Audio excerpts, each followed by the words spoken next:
Assalamualaikum warahmatullahi wabarakatuh. Waalaikumsalam Waalaikumsalam warahmatullahi warahmatullahi wabarakatuh. wabarakatuh. Alhamdulillah, Waalaikumsalam alhamdulillah, wassalatu warahmatullahi wassalamu ala rasulillah, amma ba'du. Qala rabbi shrah li sadri, wa yassir li amri, wa hlul 'uqdatam min lisani yafqahu qawli. Allahumma tahlana hikmataka wa ansur alaina min hazaini rahmatika ya arhamar rahimin. Rabbi zidna ilma warzuqna fahma radina billahi rabba wa bil islami dina wa bi muhammadin nabiyya rasulullah. Adik-adik sekalian, sebagai informasi nih ya, harusnya kita ini kuliah offline sekarang karena kebetulan kendaraan saya itu sedang bermasalah. Ya, jadi saya mobilnya itu masih belum ada penggantinya karena kemarin mobil yang itu dijual buat nambahin anak renovasi rumahnya dan juga menyelesaikan kuliah S2-nya gitu ya. Jadi saya lagi sedang nyari-nyari mobil juga. Dimohon maklum ya. Terus yang kedua juga, ini kita pertemuan tadi saya lihat di e-kampus, sepertinya ada kesalahan upload ya di pertemuan 13, sekarang pertemuan 11 ya. Nah, pertemuan 11 ini harusnya ada di pertemuan 12, ternyata itu pertemuan 12 sudah diisi pada minggu yang kemarin.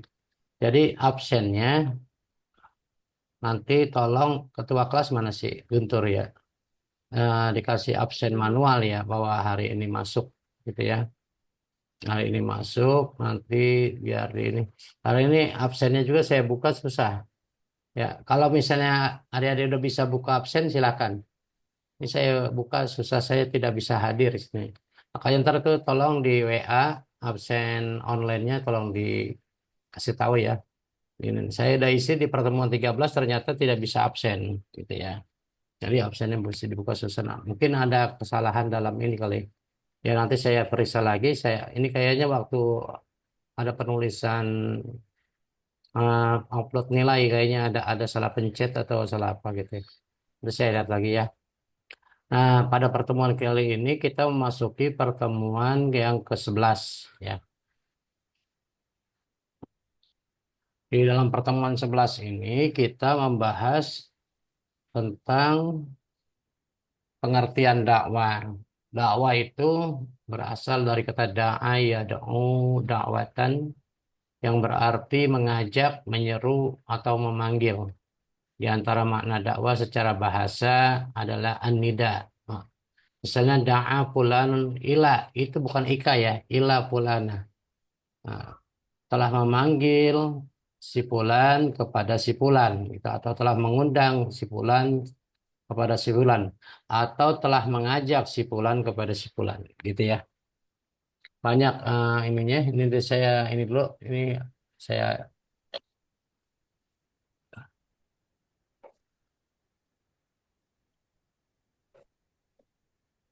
Jadi dakwah ya, kalau itu secara bahasa, sedangkan secara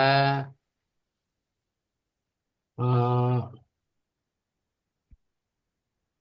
istilah ya, dakwah itu adalah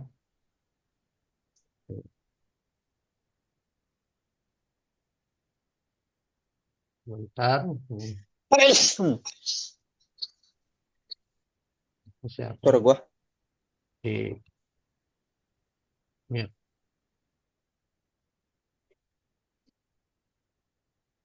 Jadi dakwah itu adalah mengajak seseorang kepada eh, orang lain untuk melakukan kebaikan. Ya, itu yang disebut dakwah.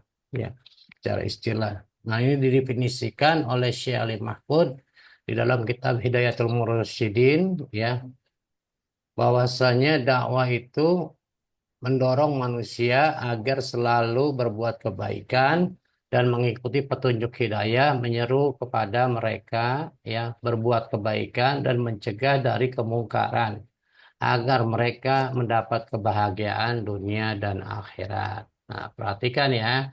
Jadi dakwah itu adalah intinya mengajak orang untuk berbuat baik. Kalau misalnya sekarang kan banyak ada orang ceramah, ceramah tapi isinya menghujat orang lain, mengajak orang lain supaya membenci seseorang. Itu tidak disebut dakwah, ya. Itu ya menghujat aja. Iya dia ceramah, ceramah yang menghujat. Misalnya mengajak orang lain supaya membenci pemerintahan yang sah, itu juga sama menghujat. Bukan dakwah. Jadi kalau yang disebut dakwah, ya ini perlu diperhatikan nih. Kadang-kadang orang salah mengundang penceramah. Penceramah untuk siraman rohani malah memberikan efek negatif kepada orang lain gitu ya. Itu yang salah. Karena ada yang ceramah yang suka menghujat orang lain, ada ceramah yang sifatnya cuma bercanda, melawak saja, ada yang berceramah yang sifatnya ya supaya benci sama pemerintahan itu tidak disebut dakwah. Jadi dakwah itu adalah mengajak orang lain dari tidak baik menjadi baik. Itu yang disebut dengan dakwah. Nah, di sini perhatikan, karena dakwah merupakan aktivitas amar ma'ruf nahi mungkar tuh. Amar ma'ruf nahi mungkar mengerjakan kepada kebaikan dan mencegah kepada yang di kemungkaran. Ya, jadi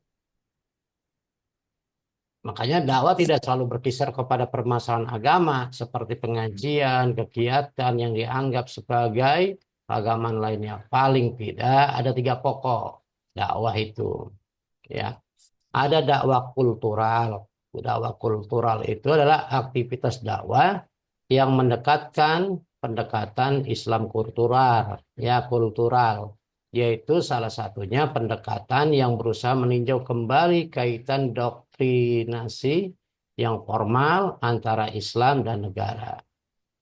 Nah, dakwah kultural ini adalah dakwah yang mendekati objek atau mad'u, ya, objek dakwah atau mad'u dengan memperhatikan aspek sosial budaya yang berlaku pada masyarakat. Seperti yang dilaksanakan oleh para mubalik terdahulu, yaitu yang dikenal dengan para wali songo. Itu ngajak dakwah ya ke adat istiadat mereka, tradisi mereka. Dengan pendekatan ini, mereka diajak untuk berbuat kebaikan. Gitu. Ada yang dengan menggunakan seni, ada yang menggunakan ya adat istiadat budaya. Nah, itu lalu mereka diajak untuk melakukan kebaikan. Nah, karena kita cerita tentang agama Islam, maka kita pendekatannya mengubahnya dengan pendekatan agama Islam yang sesuai dengan Al-Quran dan hadis. Misalnya seperti gini nih, yang dakwah para wali songo yang sampai saat ini orang-orang itu istilahnya masih pakai. Nah, dakwah wali songo itu seperti contoh eh, nuju bulanan. Acara nuju bulanan dulu orang cuma sekedar siram kembang dan lain sebagainya. Tapi tidak eh, ya ada nilai-nilainya menurut kepercayaan lamanya, yaitu mengharapkan kebaikan, ya. Tapi di dalam Islam dirubah, yaitu dengan cara sodako, mengajak, ya, istilahnya makan bareng bersama karena akan diberikan amanah seorang putra atau putri dalam kandungan, terus bersyukur kepada Allah. Nah, dengan cara bersyukur itu, daripada di ngobrol yang tidak karuan, diisilah dengan nilai-nilai agama, baca Quran, sholawatan, berdoa bersama agar dikabulkan, supaya anaknya menjadi anak yang soleh atau solehah. Nah, itu bagian daripada budaya, ya. Budaya yang diisi dengan nilai-nilai agama, gitu ya. Terus juga terkait dengan tahlilan. Tahlilan mah ya termasuk bagian daripada budaya juga. Karena apa? Karena sebagian kan tidak ada yang mengerjakan tahlil. Padahal tahlil itu cuma zikir. Zikir yang dialihkan untuk menemani orang yang sedang berduka. Yang dialihkan tempatnya maksudnya gitu ya. Yang tadinya zikir sendiri-sendiri di rumah. Jadi zikir bareng-bareng untuk sekaligus menemani orang berduka. Kalau kita melihat beberapa tahun yang lalu, ya seperti istilahnya mungkin usia-usianya bapak kita atau nenek moyang kita dulu, itu ya ada orang yang menemani orang yang sedang berduka itu dengan main gapleh dan lain sebagainya, cuman ngobrol tidak karuan, cekakak cekikik ya, tertawa ke sana kemari, tidak memberikan kesan duka. Nah, itu sama Islam, sama para wali songo dirubah. Ayo kita zikir bersama, berdoa bersama, supaya ya keluarga yang ditinggalkan juga diberikan kesabaran, ketabahan dengan menghibur mereka. Terus bagaimana supaya istilahnya orang yang meninggal juga istilahnya diampuni dosanya, dimasukkan di dalam tempat-tempat yang layak di sisi Allah Subhanahu wa taala, diterima amal ibadahnya, iman Islamnya. Begitu. Inti daripada tahlil itu. Yaitu berdoa bersama. Kan kalau doa sendiri nggak mungkin orang itu. Ya, ya mungkin ada yang merasa kurang pede, takut tidak dijabah. Kalau untuk doa beramai-ramai, itu pasti ada salah satu yang diijabah doanya. Tentunya supaya si ah, orang yang meninggal itu biar diterima iman Islamnya, terus dimasukkan ke dalam tempat yang baik di sisi Allah Subhanahu wa Ta'ala. Ya. Terus ada lagi dakwah dengan politik, yaitu dengan gerakan dakwah yang dilakukan menggunakan kekuasaan pemerintah. Aktivitas dakwah ya bergerak pada mendakwahkan ajaran Islam supaya Islam dapat diterima, dijadikan ideologi negara. Dan paling tidak setiap kebijakan pemerintah atau negara selalu diwarnai dengan nilai-nilai agama Islam, ya, ajaran Islam melandasi kehidupan politik bangsa. Negara dipandang pula sebagai alat dakwah yang paling strategis. Nah, itu terjadi pada saat kerajaan-kerajaan Islam seperti Demak, Banten, Yogyakarta, ya pokoknya di kerajaan di Nusantara lah, yang raja-rajanya rata-rata hampir ya 90% itu 95% itu adalah kerajaan Islam, yaitu mengajak ya supaya menerapkan nilai-nilai agama di situ. Banyaklah orang-orang yang masuk ke dalam agama Islam karena Islam didakwahkan atau disyiarkan dengan nilai-nilai yang eh, santun, ya, dengan akhlak yang mulia dari pemerintah, ya diterapkan aturan-aturannya. Sebenarnya seperti Pancasila Undang-Undang Dasar 45 juga itu merupakan bagian semua dari isi-isi Al-Quran. Cuman dimodifikasi, artinya kata-katanya disesuaikan dengan sama rakyat Indonesia yang majemuk dan berbeda-beda suku dan berbeda-beda agama. Semuanya itu intinya ajaran Al-Quran yang ada di Undang-Undang Dasar 45, Pancasila, pembukaan Undang-Undang Dasar 45 itu isinya isi Quran semua. Itu kalau yang Anda baca surat Al-Hujurat ayat 1 sampai 18 itu isinya tentang ya tadi yang saya sebutkan, ya tentang persatuan, tentang tidak boleh kita berpecah belah, tentang bagaimana kita berhablum minannas dan hablum minallah gitu ya.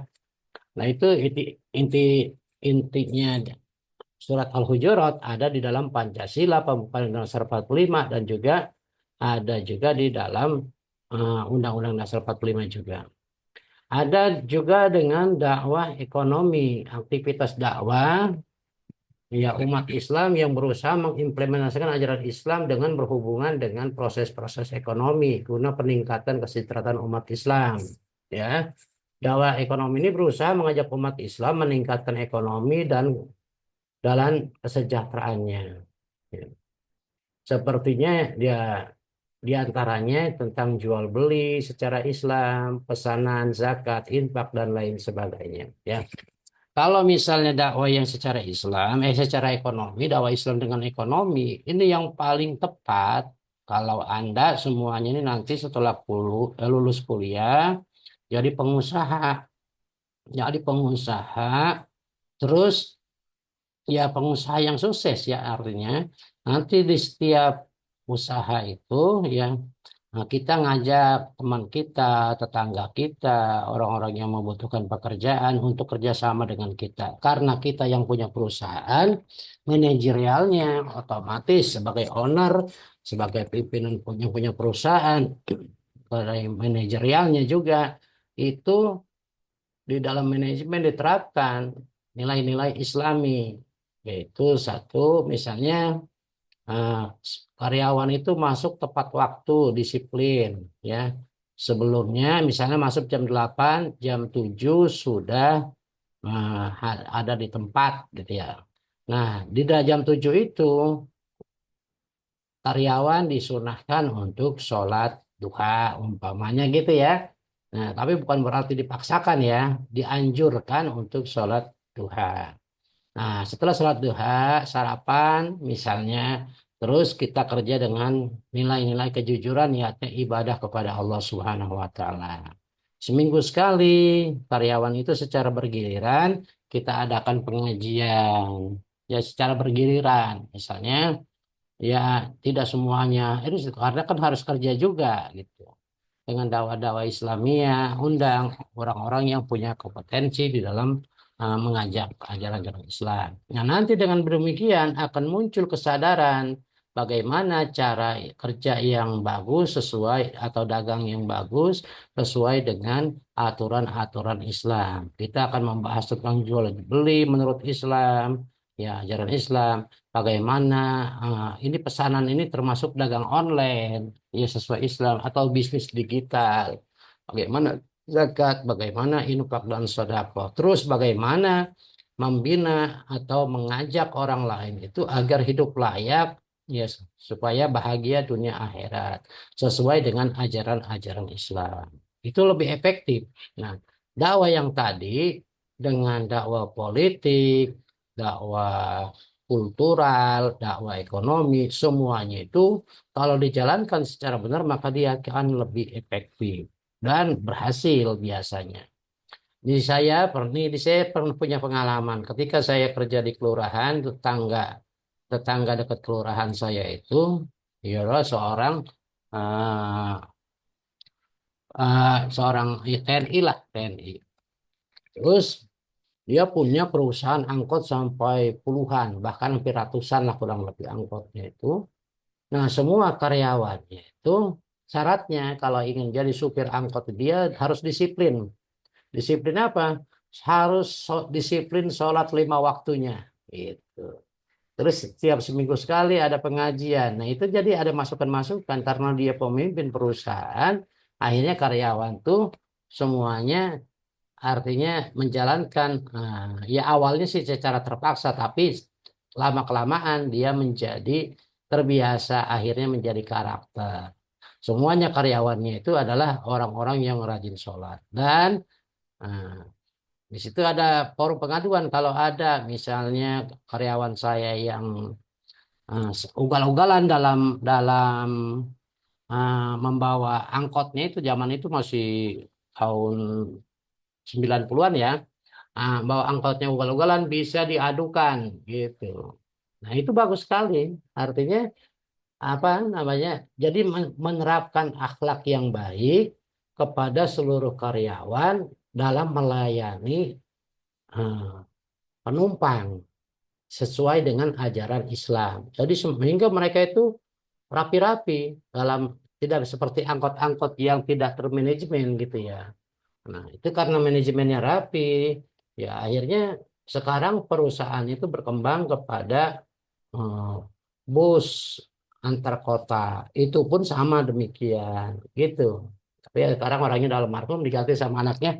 Saya tidak tahu persis lagi ya apakah itu perusahaannya sama seperti yang pernah dipegang bapaknya atau tidak. Dulu waktu dipegang bapaknya luar biasa, kemajuannya sangat luar biasa. Nah, saya berharap kepada adik-adik yang muda nih, kita nih yang mahasiswa yang punya kesempatan masih panjang, punya kuliah, belajar ilmu sebanyak-banyaknya. Nanti kalau sudah lulus ya, nah, dapat ijazah, boleh praktek dagang, usaha. Berupaya kita menjadi bosnya untuk mengajak orang lain itu lebih baik lagi mendapat penghasilan, lebih baik lagi beragama. Itu dakwah yang begitu akan menjadi amal soleh yang mengalir terus pahalanya sampai kita meninggal dunia. Setelah kita meninggal dunia, itu pun akan kita rasakan nikmatnya bahwa kita tercatat sebagai orang yang baik, yang mengajak orang kepada kebaikan. Terus apa lagi? Jadi, jadi mana dakwah dari segi ini ya, mana dakwah dengan konsep ta'lim, tazkir dan taswir. Nah, dakwah berdekatan dengan konsep ta'lim, tazkir dan taswir. Kalau ta'lim itu artinya apa? Ta'lim itu artinya mengajak dengan keilmuan, meningkatkan keilmuan, gitu ya. Mengajar dengan seperti saya semacam begini, nanti adik-adik juga mungkin ada yang mau jadi mengajar, itu artinya kita meningkatkan ilmu pengetahuan dalam konsep taklim ya. Nah, taklim itu mengajar atau mengajar atau mengajak kebaikan melalui proses belajar mengajar. Terus ada lagi konsep taswir. Taswir itu melukiskan atau menggambarkan suatu alam pikiran seseorang, tujuannya untuk membangkitkan pemahaman akan melalui apa istilahnya, melalui penggemaran atau penjelasan. Penggambaran nih, bukan penggemaran. Penggambaran atau penjelasan. Di luar dulu ya. Biar. Penggambaran. Penggambaran. Hmm. Dengan penggambaran atau penjelasan ya. Sehingga orang itu lebih mudah paham. Kalau kita dengan gambar, ya istilahnya orang itu paham. Biasanya, gini contoh nih, contoh. Di kampus kita sudah mulai diterapkan ya. Dakwah mengajak kepada kebaikan supaya hidup sehat. Kampus kita itu misalnya ada gambar atau tulisan no smoking, jangan merokok di area ini, gitu ya. Di kampus kita tuh ada mulai itu ya. Nah, merokoknya ada di area-area khusus. Itu tujuannya supaya sehat bersama. Kampus itu mengajak kebaikan. Atau dengan buanglah sampah pada tempatnya. Itu ngajak orang lain eh, supaya hidup rapi, sehat, bersih. Ya, terus ada gambarnya juga, ada gambar orang. Orang yang sadar gitu, kadang-kadang suka ada gambarnya tuh. Orang yang sadar membuang sampah pada tempatnya. Ada slogan semacam begitu. Ya, orang yang baik atau orang yang soleh membuang sampah pada tempatnya. Itu mengajak orang lain supaya hidup sehat, bersih, dan rapi. Gitu. Terus ada lagi selain taswir juga, ini deh dakwah yang diwajibkan. Tadi tazkir. Oh, ada tazkir di sini. Tazkir tidak ini ya. Yang ada tazkir ini yang kelewat tadi, memperbaiki atau mengingatkan seseorang yang lupa terhadap tugas bagi seorang muslim. Gitu ya. Misalnya ada teman yang kebetulan sedang asik bekerja atau asik ngerjain tugas. Kamu udah sholat belum? Gitu. Belum. Nah, itu tazkir di bagiannya. Boleh juga tazkir itu diartikan dengan zikir bersama. Zikir bersama. Ayo kita zikir bersama untuk mendoakan teman kita yang sedang sakit. Atau kita zikir bersama supaya kita semuanya lulus dengan nilai yang bagus. Gitu. Umpamanya semacam itu. Itu juga bagian daripada dakwah tazkir. Bitazkir. Jadi ada dakwah yang ada tiga. Dengan ta'lim, ya proses belajar mengajar. Ada dengan tazkir, mengingatkan. Ada yang dengan taswir, dengan memberikan gambaran, gitu ya. Nah, dakwah diwajibkan berorientasi atau bertujuan pada membangun masyarakat Islam, sebagaimana Rasulullah melalui dakwanya di kalangan masyarakat jahiliyah ya di Mekah maupun di Madinah, mengajak orang lain itu supaya mengikuti ajaran Allah dan Rasulnya. Tujuannya dakwah dengan melakukan perbaikan masyarakat Islam yang terkena musibah seperti penyimpangan, berbagai kemungkaran, serta pengabdian masyarakat terhadap kewajiban, segenap kewajiban, gitu ya. Memelihara kelangsungan dakwah yang ketiga di kalangan masyarakat setelah berpegang pada kebenaran melalui pengajaran yang terus-menerus mengingatkan penyucian jiwa dan lain sebagainya gitu ya. Nah, terus nah ini dalil-dalil dakwanya. Nah, ud'u ila sabili rabbika bil hikmah wal mau'izatil hasanah wajadilhum billati hiya ahsan. Berpegang teguhlah kamu, ajaklah, maaf salah. Ud'u, ajaklah ila olehmu ila sabili rabbika kepada jalan Tuhanmu bil hikmah dengan hikmah. Mengajak manusia kepada jalan Tuhan dengan hikmah. Hikmah itu artinya dengan bijaksana, sesuai dengan uh, orang yang kita hadapi. Misalnya kalau dia belajar, kita ajaknya melalui keilmuan. Kalau dia orang petani atau pedagang, kita ajaknya melalui ya sesuai dengan ilmu yang dia miliki, gitu misalnya. Halo, kalau dagang yang jujur, kalau jadi petani, petani yang baik gitu istilahnya semacam begitu itu ngajak dan pelajaran yang baik dan bantahlah kalau kita membantah ya misalnya ada mereka yang perbuatannya kelihatan kita tidak sesuai dengan agama kita bantah dengan cara yang baik yang sopan yang santun yang bijaksana supaya dia tidak tersinggung malah dia berterima kasih kalau kita tegur untuk berbuat baik sesungguhnya Tuhanmu dialah yang lebih mengetahui tentang siapa yang tersesat di jalannya dan dialah yang lebih mengetahui seorang yang dapat petunjuk. Ini nih dalil-dalil hikmah ininya ya. Supaya kita, yang kedua juga itu wal takum minkum ummati yad'una ilal khairi wa ya'muruna bil ma'ruf wa yanhauna 'anil munkar wa ulaika humul muflihun.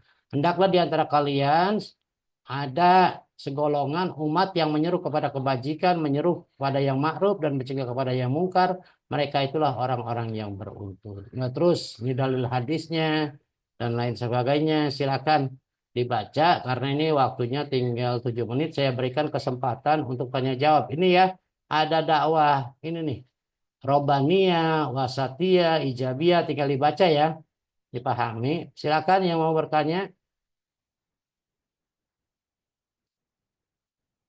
Nah,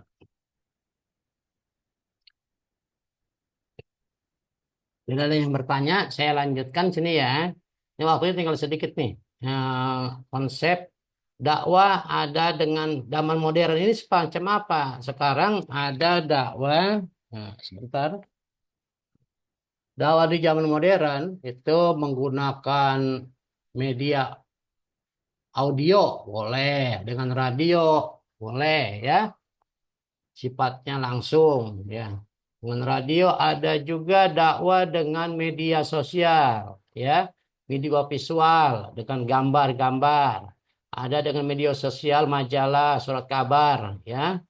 Ada dengan poster, plakat tadi sudah, dengan internet, buku ya. Dan sekarang dengan WA atau dengan TikTok, dengan YouTube, dengan Facebook, semuanya dengan IG bisa dijadikan ajang untuk dakwah. Buat orang-orang modern gitu ya. Ya, media audio visual tadi ya. Nah, dakwah itu jadi luas sekarang tuh. Nah, artinya lebih luas lagi dengan sinema elektronika, dengan apa saja lah. Nah, ini tolong diisi ya. Nanti kalau sudah dibuka sama saya, ini belum dibuka itunya di ini sebentar nanti saya lagi cari solusinya karena tidak bisa dibuka untuk absen. Ya, jadi saya nanti buka e-kampus lagi, saya edit lagi coba. Cari-cari dulu kekurangannya gitu ya. Demikian ada sekalian. Untuk pertemuan kali ini saya mohon maaf sekali ya. Nanti tolong kerjakan tugas ini sebagaimana seperti biasanya nanti akan ada penilaiannya di akhir karena kita dikit lagi mau semester mau UAS. 3 pertemuan lagi kita akan UAS. Jadi tolong dipelajari semuanya ini. Nah, cara mempelajari yang paling efektif itu mengerjakan soal-soal yang ada di sini supaya nanti kita UASnya lebih bisa lagi, lebih paham lagi ya. Untuk sementara saya stop share dulu. Sekarang saya mau absen nih. Nah, absen Ezi Dapa dan nggak nih Ezi Fitria. Hadir Pak. Ya, Fitria adanya cuman kelihatan lemarinya aja nih. Bimo Gofur. Oh ya, Hadir Bimo. Pak. Ya, ini Bimo laki-laki apa perempuan? Laki Pak. Oh, itu gambarnya perempuan atau? Kamu background aja. Ya. Terus Ya Amelia. sama di Amalia mana Amalia? Hadir, Pak. Ya, ya. Nggak ada ya? Ada Pak, ada hadir. Ya, ya. Tolong itu nanti Bimo, siapa yang kepala itu ya? Gofur apa siapa ya? Saya lupa tuh yang buat di kelas dulu tawa kelas.